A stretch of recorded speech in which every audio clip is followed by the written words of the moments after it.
राधा राधा राधा राधा राधा राधा राधा राधा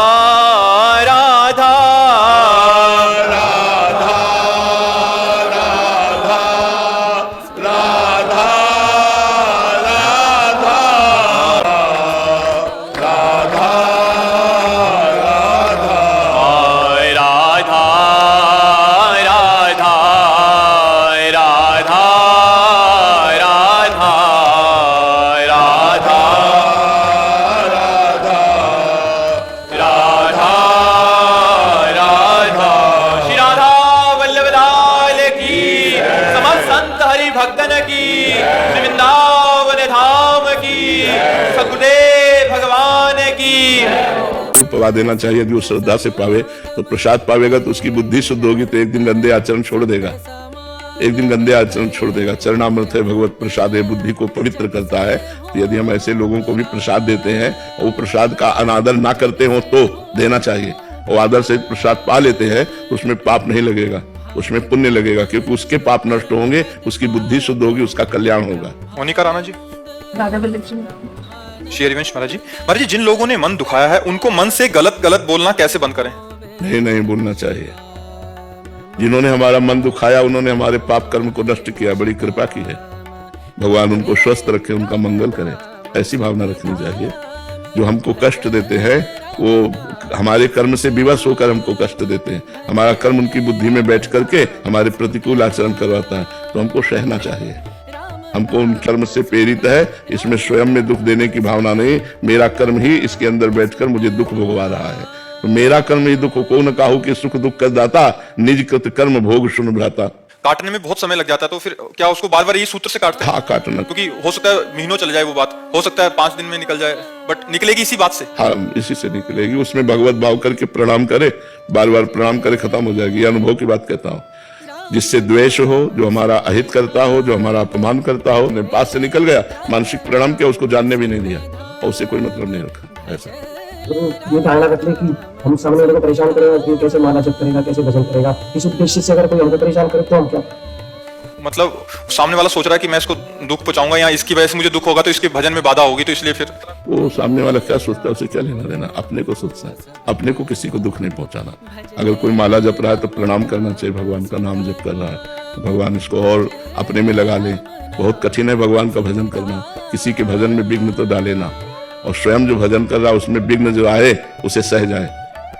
यही भजन करने की शैली, तभी आगे बढ़ पाता है। गुस्से में उस समय अगर गुस्से में कुछ निकल गया तो फिर बाद में बहुत पश्चाताप होता है। हाँ, वही पश्चाताप सुधार करेगा। बार बार उत्तर प्रत्युत्तर जैसे कोई दे, बार बार कष्ट दे, तो एक मन में आ जाए, उसी को रोकना है, उसी को रोकना साधता। राधा राधा राधा राधा। महाराज जी संत देश मैंने बोल संपुट लगाते थे चौपाई के साथ, तुम्हारे साथ चौपाई संपुट लगाते, अब प्रभु कृपा करो तुम सोई, जे प्रकार मरे हैं मम द्रोही। नहीं, गलत है। अब प्रभु कृपा करो तुम सोई। नहीं, ये बिल्कुल गलत है। ऐसी ना चौपाई की रचना हुई है और ना ऐसा कहना चाहिए। ऐसा ले, कई बार देखा हमने ऐसा, 1 साल में इसका प्रभाव बताऊंगा ना। हाँ, प्रभाव देखा गया। ये सब अहंकार का एक भूमिकाएं होती है साधना की। तो जब तक जीवत्व रहता है और जब तक अहंकार रहता है तब तक बदला लेने की भावना रहती है, और जब ये सब खत्म हो जाता है तो जैसे अपने दांत से अपनी जीभ को चोट लग जाए तो किसको गाली देंगे, अपने हाथ से अपने को चोट लग जाए तो हम किसको गाली देंगे। ऐसे सब हमारी आत्मा है, सब हमारे प्राणनाथ भगवान के अंश है। तो अगर इनके द्वारा कुछ हमें चोट लगती तो ऐसे ही हम मान लेते हैं जैसे हमारी दांत से हमारी जीभ कट जाए, तो उसमें किसी का दोष नहीं। ऐसे हमारे ही कर्म से ये जीव हमको दुख दे रहा है, तभी हम कहते हैं सहन करो। सहन करने से अंदर की कमियां हैं ये हट जाए। जब सब में भगवान विराजमान तो किसको दंड दोगे? सिय राम में सब जग जानी, करो प्रणाम जोरी जुग पानी। तो दंड किसको दोगे? दंड देने का मतलब है अज्ञान। तो इसलिए ये अज्ञान बड़ा सूक्ष्म होता है। भगवान कृपा करे तो नष्ट है। ऐसा नहीं कि आप प्रभु कृपा करो ये प्रकार मरे हैं मम द्रोही। नहीं भैया, नहीं, गलत चौपाई। शशांक शुक्ला जी, राधे राधे महाराज जी। राधे राधे महाराज जी। महाराज जी, हमारा मन गलत कार्यों को तुरंत अपना लेता है, जबकि जीव भगवान का अंश है और मन और 5 ज्ञानेंद्रियां ये प्रकृति की तरफ आकर्षित हैं, क्योंकि ये प्रकृति से ही है।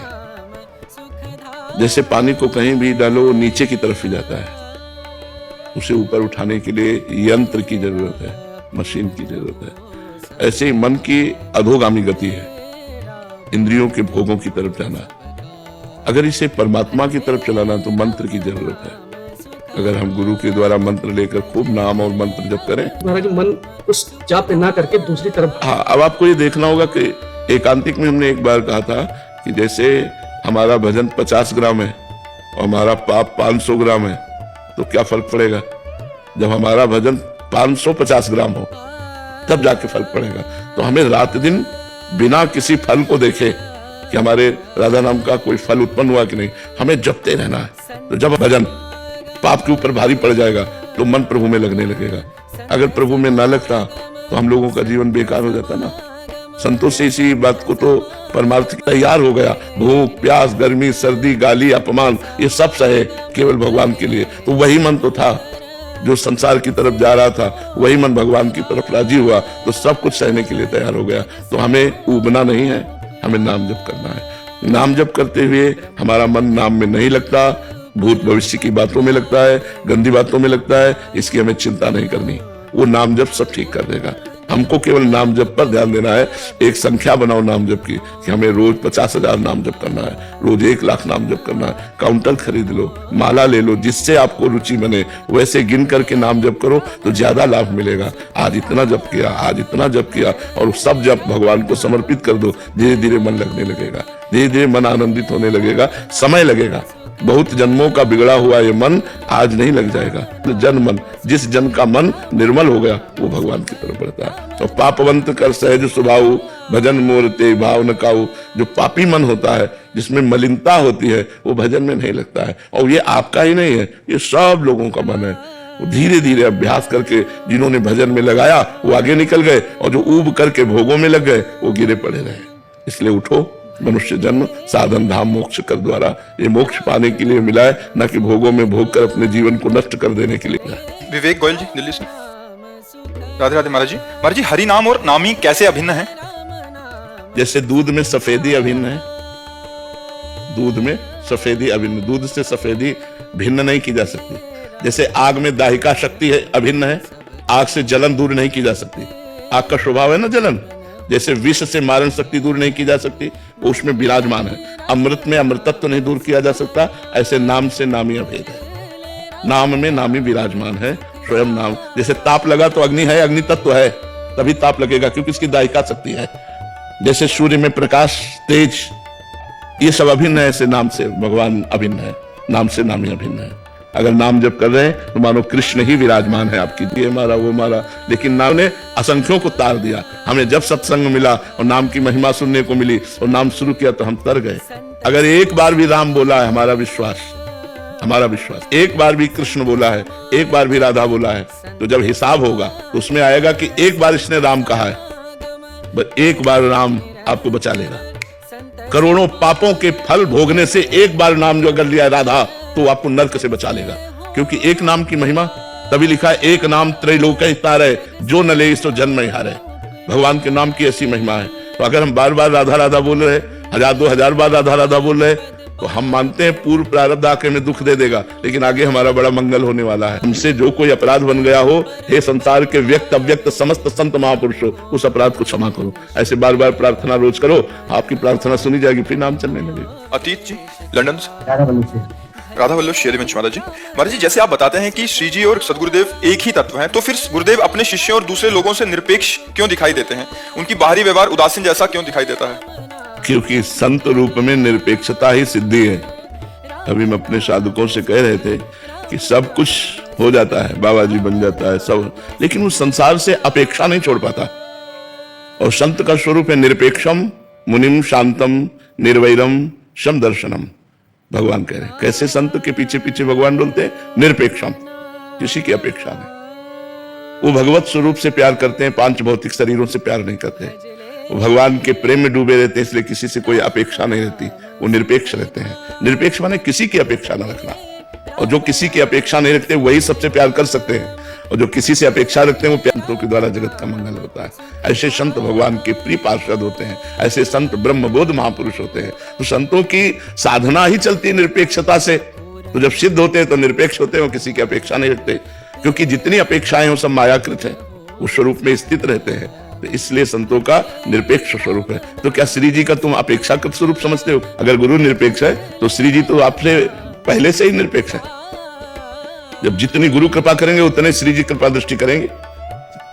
बिना गुरु के, बिना रसिकों के, बिना सखियों की कृपा के श्री जी की कृपा का पात्र भाजन ही नहीं बन सकता कोई। तो जो निरपेक्ष है, तो देखो कितने निरपेक्ष है, कहीं सृजन हो रहा है, कहीं पालन हो रहा है, कहीं संहार हो रहा है, और निरपेक्ष है।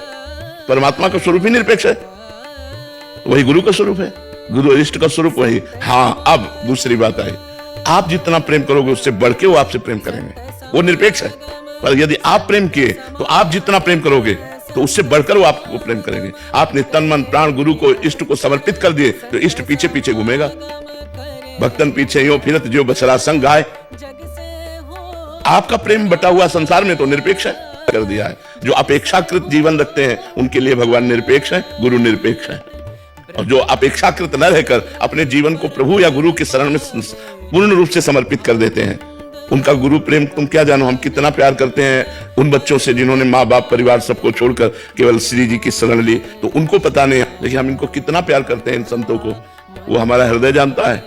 जैसे कछुआ अपने अंडों को सूखे पे दे आता है, लेकिन जल के अंदर बैठा उसी का चिंतन करता है, तो उसके चिंतन के प्रभाव से उसके अंडे बच्चों के रूप में परिणित होकर के उन्हीं के पास आ जाते हैं, कछुआ के पास ही आ जाते हैं। ऐसे ही संत गुरु अपने शरणागत जनों का चिंतन के द्वारा पोषण करके उनको अपने समान बना देते हैं, उनको प्रभुमय बना देते हैं, श्री जी मय बना देते हैं। समझ में आ रहा है आपको? श्री हरिवंश महाराज जी, महाराज जी, विरह की अग्नि को शांत कैसे किया जाए जब जिया नहीं जाए? शायद इसको ही इश्क कहते हो, जैसे कोई दिल को मसला करे। उर्दू में प्रेम को इश्क कहते हैं, वो भी शायद ऐसा बोल रहा है, क्योंकि अनिर्वचनीयम प्रेम स्वरूपम। प्रेम ऐसा होता है कि जब अपने हृदय में अपने प्रीतम के मिलन की चाह लगती है, तो उस चाह को इतना गुप्त रखता है प्रेमी कि वो भी न जान जाए जिसके लिए हम चाह करते